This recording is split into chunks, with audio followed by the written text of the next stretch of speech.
जय श्री कृष्णा सभी भक्तों का स्वागत है कृष्णा डिवोशन चैनल पर।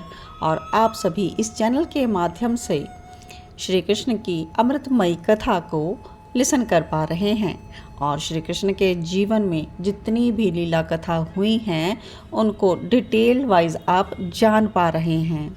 और अब हम पहुंच चुके हैं श्री कृष्ण चरित अमृतम में भगवान के कितने विवाह हुए और किनसे हुए। और इसी कथा के अंतर्गत हम श्रवण कर रहे हैं कि भगवान श्री कृष्ण पर किस प्रकार से एक मणि को चुराने का कलंक लगा और उस कलंक को भगवान श्री कृष्ण ने कैसे मिटाया। तो समंतक मणि की खोज करने के लिए भगवान श्री कृष्ण स्वयं कुछ लोगों को साथ में लेकर जा रहे हैं वन में। वहाँ पर सिंह और परसेन को मरा हुआ देखते हैं और उसके पास ही चरण देखते हैं कि किस जानवर के बने हैं।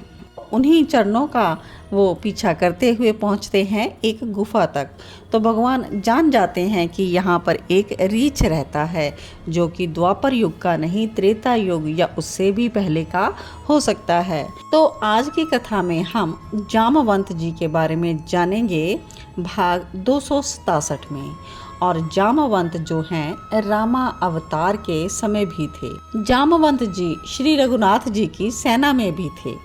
ये एक्चुअल में सतयुग के हैं।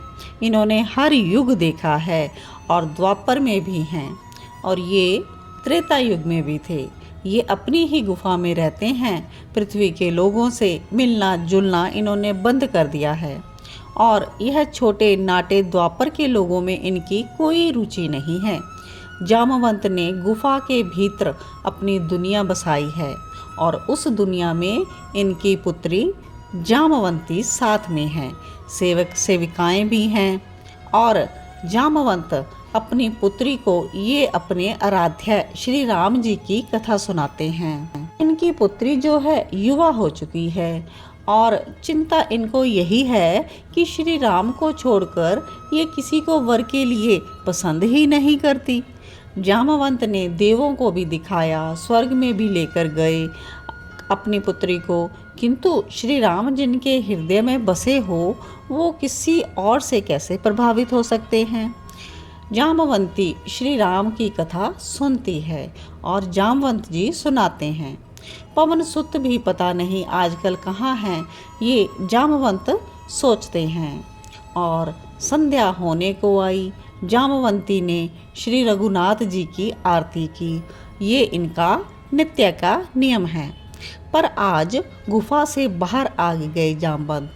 रात्रि हो गई थी। बाहर कोई देखने वाला नहीं था। निर्जन वन था।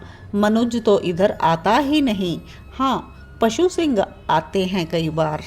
तो जामवंत जब गुफा से बाहर आए तो उनकी दृष्टि सामने गई। वहाँ एक सिंह है और वो अपने सामने रखी मणि को सूंघ रहा है। जामवंत ने पहले तो ध्यान नहीं दिया, किंतु जब देखा मणि तो सामान्य नहीं लग रही। ऐसा अद्भुत प्रकाश मणि जो है यह रघुकुल के कोश में ही देखी जा सकती थी, वो भी त्रेता युग में। जामवंत सिंह के पास गए। सिंह ने देखा तो उसने हमला कर दिया जामवंत पर, लेकिन बेचारा सिंह जामवंत के एक ही हाथों के वार से वह मृत हो गया और जामवंत मणि लेकर अपनी गुफा में आ गए। तो आगे विदुर जी पूछते हैं कि क्या श्री कृष्ण और जामवंत का युद्ध हुआ था, पर युद्ध क्यों हुआ? तो कहते हैं उद्धव जी कि श्री राघवेंद्र सरकार ने जामवंत को वरदान दिया था। तो क्या वरदान था यह मुझे बताओ। प्रसंग विदुर जी ने प्रार्थना की। तो कहते हैं कि बात तब की है जब रावण का वध करके लंका विजय करके श्री रामभद्र अयोध्या में लौट आए। अयोध्या में दीप उत्सव मनाया जा रहा था और उनका राज्याभिषेक भी था। अपने समस्त प्रियजनों को श्री राम ने कुछ न कुछ दिया था और बारी आई थी जामवंत की। वह सिर झुकाए वहीं पर खड़ा था।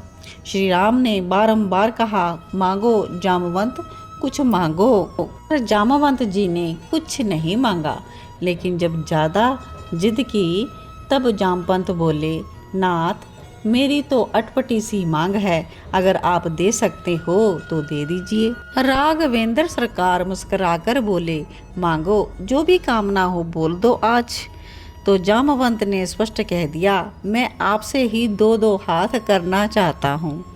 तो राघवेंद्र सरकार मुस्कुरा दिए इस बात को लेकर और बोले कि तुम मेरे साथ क्यों युद्ध करना चाहते हो। तो जामवंत कहता है, क्योंकि मैं लंका में युद्ध नहीं कर सका। मैं विचार कर रहा हूँ कि आपने रावण जैसे महाबली को मार गिराया था, तो नाथ आप में कितनी शक्ति होगी। पर मित्र जामवंत, यह मेरा राम अवतार मर्यादित है, इसमें मित्र के साथ युद्ध नहीं। तुम तो मेरे मित्र हो, तो मित्र के साथ युद्ध कैसा। तो जामवंत ने पूछा, तो फिर। हे जामवंत, द्वापर में मैं कृष्ण अवतार लेकर आऊँगा, तब तुम्हारी इस अभिलाषा को पूरी करूँगा, सहज ही बोले श्री राम। तो जामवंत सिर झुकाकर खड़े रहे।